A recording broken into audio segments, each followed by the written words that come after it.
Don't mock. I'm not a fool. And people who know me personally know that I am not a fool. But I won't get into the details of those. I just want people to realize that I'm not a fool. Don't mock. I'm not a fool. Don't mock. I'm not a fool.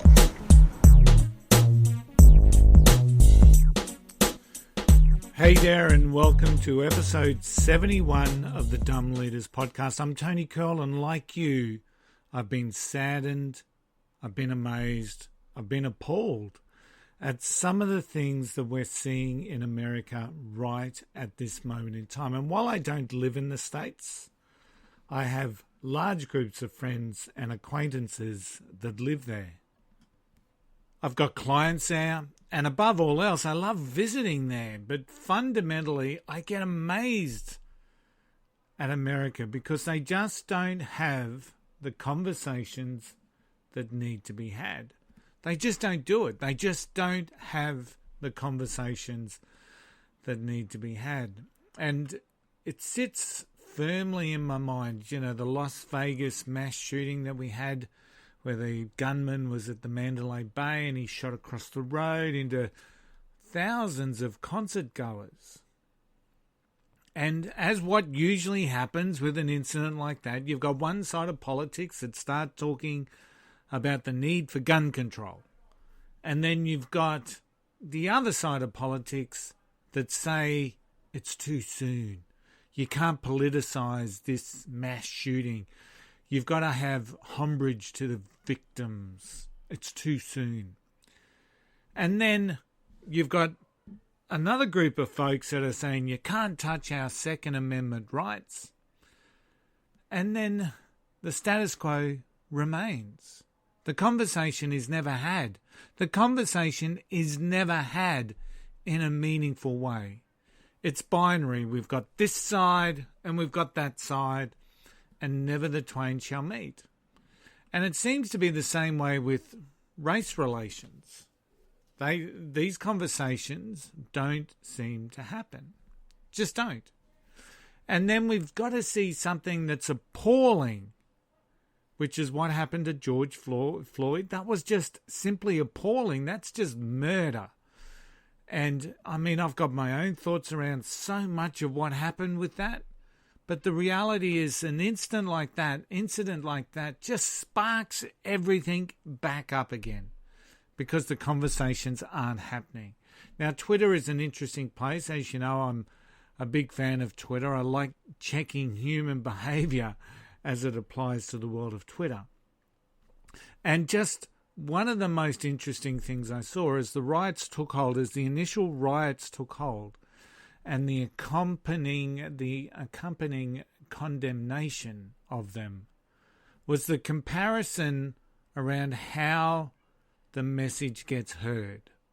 The comparison about how the message gets heard.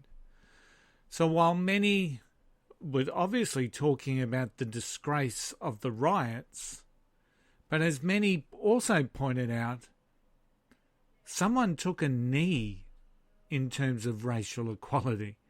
And we all know how that went, don't we? He was shouted out, he was condemned, he was run out of the NFL. That's Colin Kaepernick. So we can't have a conversation if one side is always saying they're right, no matter what. Take a knee, that's disrespectful. Riot and loot, that's disrespectful. You know, it's the conversation just isn't happening. But the reality is they've got to make time for conversations. They've got to make time for conversations that will actually instigate change. You know, the conversations just don't happen. So when something horrible happens, like we've seen with the murder of George Floyd, emotions just explode. They just explode because people aren't being heard. And while most of the protests have been peaceful and respectful, the media has certainly highlighted the ones that haven't. And whether they've been driven by outsiders, Antifa, white supremacists, opportunists, I've got no doubt that segments of each and every one of those have probably hijacked the process. But you're seeing, especially on Twitter, you're seeing both sides of the argument. You're seeing all the people that have hijacked the protests for their own point, their own rioting, their own looting, but you also see the absolutely peaceful protests that are being treated with respect. And somewhere in the middle there's this middle ground. And when we're having conversations, that's what we need to look for each and every day, the middle ground. We need to find out what's going to be the solution here. Because what we're seeing is not a solution. What we're seeing is not even a step in the solution. It's just horrible. A horrible act followed by some horrible events. Now, there's some truth in what we've been seeing, and there's some truth in the fact that so many people are just frustrated that they're not being heard, that they believe that this is the only way that they can be heard. But what I suggest is that they need to find a way, and this is in all sectors of the community, we need to find a way to get vibrant discussions happening. Just because I disagree with you, just because I have a belief system that's different to yours, doesn't mean that my belief system, my thought process is not valid. And that's what we're seeing in this binary discussion. It's either my way or the highway. That's what we see. And it's the conversations that are going to ultimately change this. Because in time, humans have to realize that the world's not a binary place. We all have our different perspective on the world. We tell ourselves a story. And our world, just as your world, my friend's world, don't work in absolutes. Being blue or red doesn't mean that everyone on one side is a dickhead and wrong. That's the thing. Everyone on the left is not a loony. Everyone on the right is not a Nazi. Let's have a conversation. Let's get the conversations happening. Let's get the conversations that need to happen happening. And it's only then that we're going to ultimately see change in the world. Now, we can legislate. That's already happened. We can have quotas. That's already happened. We can even have a black president. And, hey, guess what? That's even happened. But nothing influences like conversations and understanding. To say the protests are the only way that people can be heard is like saying war is the only way to resolve international differences. As a humanity, we need to find a better way, a way of understanding, empathy, and a way of respect. But we also need to have an acknowledgement that at times we are going to be having a minority within our human population that will do the wrong thing. We have psychopaths. We have mass murderers. We have serial killers. They are a minority of our population. They are often going to do the wrong thing.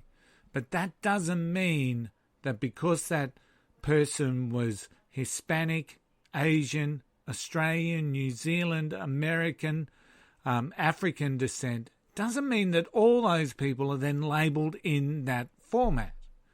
It means there's a bad egg. And if that bad egg has been removed from the gene pool, well, that's maybe not such a bad thing. But we're going to have those rare days where someone does the wrong thing. In this case, we saw a group of people do the wrong thing in respect to the George Floyd incident. You know, we had obviously one cop with his knee on the neck absolutely doing the wrong thing, but we saw three other cops complicit by their silence. We saw people filming complicit by their silence. And yes, we're grateful that story got out, But man, can I tell you, if I was in that situation, I would be so hard-pressed not to get behind that copper and push him off. Now, that's probably going to create something that's going to be bad for me, but I could not sit back and watch that happen. I just couldn't. We need to acknowledge that every now and again, someone, somewhere, is going to do an evil thing. But that doesn't mean we label all.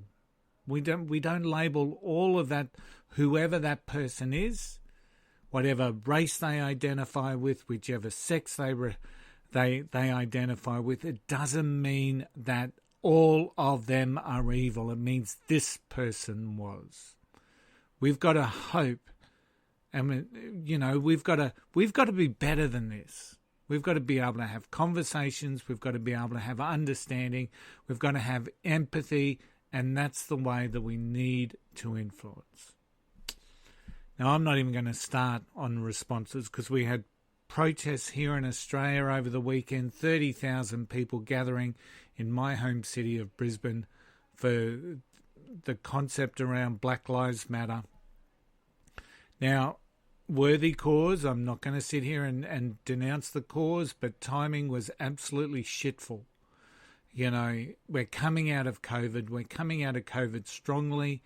Governments are saying no mass gatherings, but we'll have a mass gathering of 30,000 people. I can't go down my local restaurant and sit there and have a meal without having been controlled and cajoled and giving my name, address and phone number. But we can gather.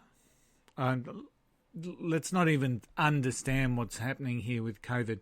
But I can tell you one thing about COVID. If the riots in America and the protests in America and the protests that we have seen around the world don't create a spike of COVID-19, we really have to have a conversation around what was the deal with COVID-19. Hey, thanks for listening. As per always, check out thedumbleaders.com where we've got a library of lessons from lousy leaders, hopefully to help make you a better leader. I shall see you again next week. Don't mock. I'm not a fool. And people who know me personally know that I am not a fool. But I won't get into the details of those. I just want people to realize that I'm not a fool. Don't mock. I'm not a fool. Don't mock.